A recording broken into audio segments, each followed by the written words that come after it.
महोदय, उप प्रधानाचार्य महोदय, पूजनीय शिक्षकगण और शिक्षिकाएं और मेरे प्यारे प्यारे भाई और बहनों, आप सभी को सबसे पहले सुप्रभात।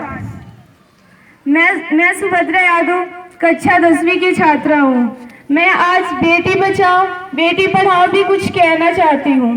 जैसा कि आप सभी जानते हैं, हमारे देश में एक अभियान बहुत जोरों से चल रहा है, बेटी बचाओ बेटी पढ़ाओ। हम एक ऐसे देश में रहते हैं जिस देश का लोकतंत्र महान है।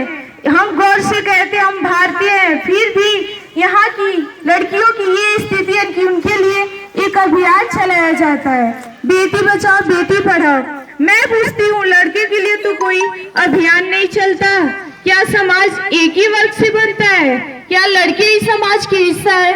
ऐसा तो नहीं है कि लड़कियां के बिना समाज चल जाएगा। फिर भी क्यों लोग लड़कियों को सताते हैं, हर अत्याचार आजमाते हैं? मैं पूछती हूँ, क्यों लड़कियां हर एक अपना सपना पूरा करना चाहती है, फिर भी क्यों नहीं लोग उसे पूरा करने देते हैं? वही लड़की वो एक गलत रास्ते पे चलते हैं, फिर भी उनके आगे समाज की आंखें बंद हो जाती है। क्यों नहीं समाज उनके लिए कुछ नियम और भेदभाव लगाते हैं? क्यों लड़कियों के पीछे पड़े रहते हैं? क्या लड़कियों का समाज में अधिकार नहीं है?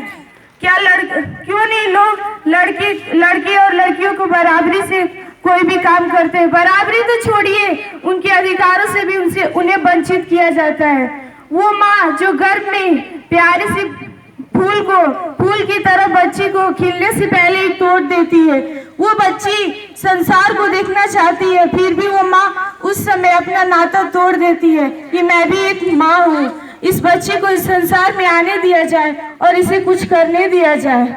फिर भी बच्ची वो रो पड़ती है कि माँ मुझे मत मारो, फिर भी वो माँ बेटी के आगे अपना उस लड़की का कुछ नाता नहीं जोड़ती। इस पे मैं कुछ एक कविता कहना चाहती हूँ। गर्भ से है आवाज उठा, माँ का हृदय कांप उठा, सुन नन्ही बिटिया की बोली, आंख से आंसू टपक पड़ा। बार बार एक ही आवाज आती है, माँ मुझे मत मारो, मुझे भी इस दुनिया में आने दो, माँ की ममता को पाने दो। क्यों खिलने से पहले तोड़ रही हो? क्यों गुलशन से मुख मोड़ रही हो? मुझे भी एक बगिया की फूल बनने दो, प्राकृतिक से नाता जोड़ने दो।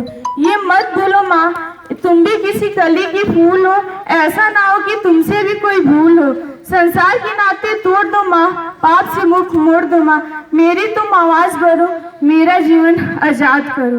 धन्यवाद।